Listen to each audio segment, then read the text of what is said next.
Kasunod ng magandang performance ng Administrasyong Marcos Jr. sa fourth quarter survey ng social weather stations, tiniyak ng Department of Social Welfare and Development o DSWD ang pagpapalakas pa ng kanilang mga programa para sa mga Pilipino. Nagbabalik si Clazel Pardilla sa sentro ng balita. Paigtingin pa ng Department of Social Welfare and Development ang pag-abot ng tulong ng administrasyon ni Pangulong Ferdinand R. Marcos Jr. sa mga pinakamahirap at nangangailangan ng mga Pilipino. Kasunod ito ng magandang performance ng pamahalaan sa ika-4 na quarter report na ginawa ng Social Weather Station sa taong 2024.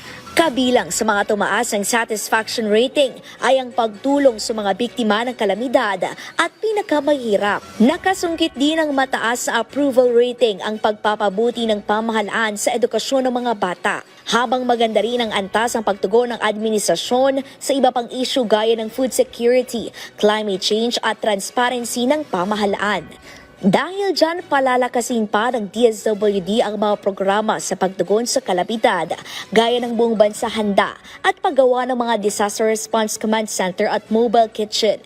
Ipagpapatuloy ang mga programa tulad ng Pantawid Pamilyang Pilipino na may karagdagang grant sa mga buntis at pamilya na may maliliit na bata at mga proyekto tulad ng Assistance to Individuals in Crisis Situation. Pagbubutihin ang implementasyon ng Walang Gutom Program na layong matugunan ang isyu ng kagutuman. Isusulong pa ang Project Lawa at Binhi upang tugunan ang epekto ng El Nino at La Nina sa sektor ng agrikultura.